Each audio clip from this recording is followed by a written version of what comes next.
욥기서 1장 8절을 보면 여호와께서 사탄에게 그와 같이 온전하고 정직하여 하나님을 경외하며 악에서 떠난 자는 세상에 없느니라고 하나님께 인정받을 만큼 거룩한 삶을 추구하던 욥은 도저히 납득할 수 없는 극한 슬픔을 겪게 되었습니다. 욥은 재산을 다 잃었습니다. 자녀를 다 잃었습니다. 건강을 잃었습니다. 아내가 떠나갔습니다. 평온은 없고 불안만 있습니다. 친구들의 거센 비난을 받습니다. 삶의 의미를 상실했습니다. 무엇보다도 하나님에 대한 신뢰가 무너졌습니다. 모든 그리스도인들에게도 내용과 경중은 다르지만 죽고 싶을 만큼 극한 슬픔을 당할 때가 있습니다. 저에게도 2019년은 그런 극한 슬픔을 겪게 된 한 해였습니다. 그때는 어떤 위로도 들리지 않았고 하나님이 주셨던 수많은 은혜의 체험들도 소용이 없었고 행복이니 성공이니 하는 말들이 다 사치스럽게 들렸고 실어증과 넉나간 상태로 절망의 늪에 빠져 사탄의 장난감이 되었던 한 해였습니다. 너무나 못난 자아로 자녀와 아내에게도 말하지 못하고 날마다 밤새워 눈물로 기도하던 중 성령의 역사로 로마서 8장 31절로 39절 말씀을 마음으로 들었습니다. 제 의지로는 감당할 수 없는 극한 슬픔의 때 저는 기도하면서 말씀과 성령의 능력으로 평안을 얻었고 진정한 자유인이 되었습니다.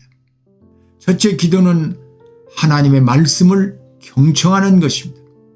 하나님은 직접 오셔서 말씀하실 때도 있지만 우리가 하나님의 음성을 직접 들을 수 없기 때문에 하나님은 사람을 통해 말씀하십니다. 때로는 선지자, 때로는 사도들, 때로는 목사들, 때로는 성령 충만한 사람들을 통해 우리에게 말씀하여 주십니다. 욥기서 32장 6절로 37장 24절에 성령 충만한 엘리후를 통해 욥에게 하나님의 신실한 역사를 말씀하십니다.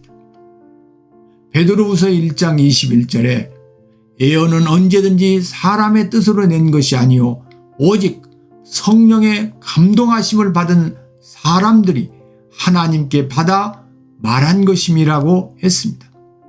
하나님은 성령으로 충만한 사람들을 통해 하나님의 생각과 뜻과 계획과 약속을 우리들에게 말씀하여 주십니다. 그 말씀에 마음을 열고 귀를 기울여 자세히 들어야 합니다. 저는 극한 슬픔의 때에 기도하면서 성경을 입체적으로 봉독하기 시작하였습니다. 제가 믿을 수 있는 것은 2000년 동안 수많은 사람들에 의해 검증된 진리인 성경밖에 없었습니다. 누가복음 24장 13절로 35절을 보면 절망과 극한 슬픔으로 엠마오를 향해 가던 제자들에게 예수님이 찾아오셔서 성경을 풀어주실 때 마음이 뜨거워졌습니다. 자기 생각을 말하는 것이 아니라 성경을 풀어주는 사람을 만나야 합니다. 데살로니가전서 2장 13절에 하나님의 말씀을 받을 때 사람의 말로 받지 아니하고 하나님의 말씀으로 받음이 진실로 그러하도다. 이 말씀이 또한 너희 믿는 자 가운데서 역사하느니라고 했습니다. 하나님의 말씀인 성경을 하나님의 말씀으로 믿을 때 그 하나님의 말씀이 저에게 샘솟는 기쁨과 참 평안과 진정한 자유를 주셨습니다. 둘째, 기도는 십자가에 못 박히신 예수님을 눈으로 보는 것입니다. 욥기서 42장 5절을 보면 내가 주께 대하여 귀로 듣기만 하였사오나 이제는 눈으로 주를 배움나이다고 했습니다. 우리는 설교를 통해 예수님에 대해 수없이 귀로 듣습니다. 복음을 다른 사람을 통해 귀로만 듣는 신앙이 아니라 내가 직접 성경을 통해 예수님이 내 죄를 대속하기 위해 십자가에 못 박혀 죽으신 것을 내 눈으로 보는 신앙이 되어야 합니다. 사도들은 요한일서 1장 1절에 태초부터 있는 생명의 말씀에 관하여는 우리가 들은 바요 눈으로 본 바요 자세히 보고 우리 손으로 만진 바라고 간증하고 있습니다. 사람들은 눈으로 보고 손으로 만진 바 되었기에 감당할 수 없는 고난 가운데서도 요동하지 않고 기쁨으로 사역할 수 있었고 복음을 위해 순교할 수 있었습니다. 나 하나를 위해 독생자를 주시기까지 사랑하신 하나님이 왜 그런 극한 슬픔을 허락하셨는지 우리가 지금은 다 알 수 없습니다. 그러나 눈에 보이는 현상이 전부가 아닙니다. 보이는 현상을 넘어 본질을 보아야 합니다. 광야와 같은 현재의 삶에서 보이는 것이 전부가 아닙니다. 민수기 13장 25절로 33절을 보면 10지파는 견고한 성과 거민과 자신의 메뚜기 같은 현상만 보았습니다. 그러나 갈렙과 여호수아는 진리의 본질인 하나님의 뜻과 하나님의 약속을 보았습니다. 고린도후서 4장 17절로 18절에 우리가 잠시 받는 환난에 경한 것이 지극히 크고 영원한 영광에 중한 것을 우리에게 이루게 함이니 우리가 주목하는 것은 보이는 것이 아니요 보이지 않는 것이니 보이는 것은 잠깐이요 보이지 않는 것은 영원함이라고 했습니다. 우리가 받고 있는 환난이 어찌 잠시며 경한 것입니까?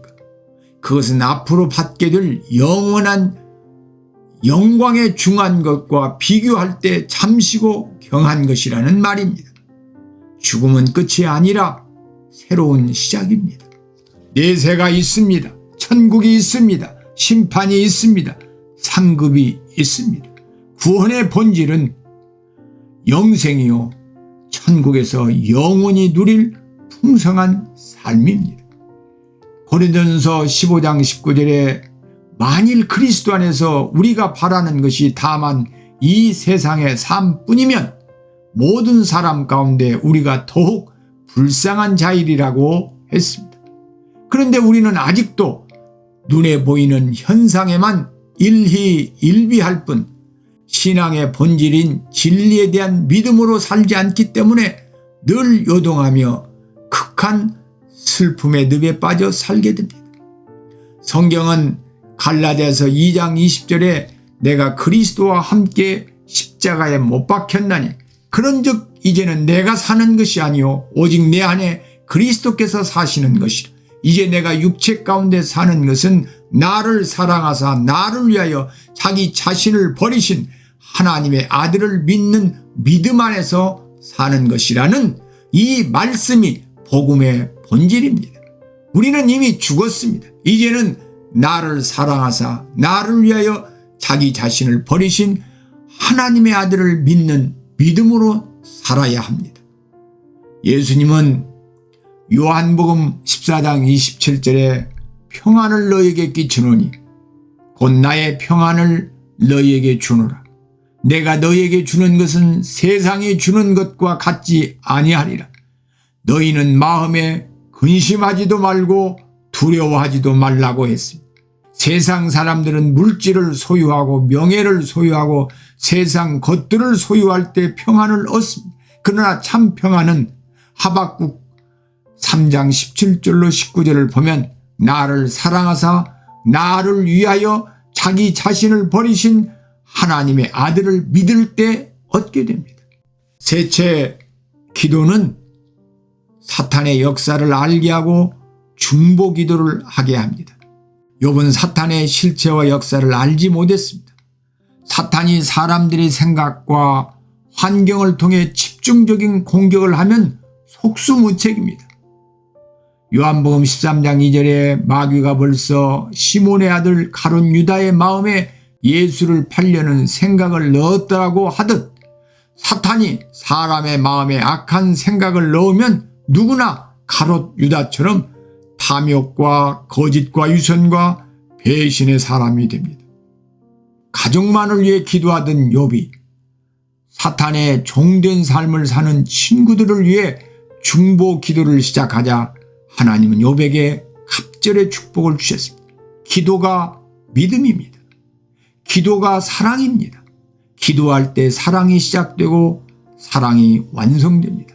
기도할 때 하나님의 십자가의 사랑을 알게 되고 예수님의 십자가의 은혜를 믿게 되고 성령님의 십자가의 능력을 힘입게 되므로 참 평안을 누리게 됩니다. 아멘.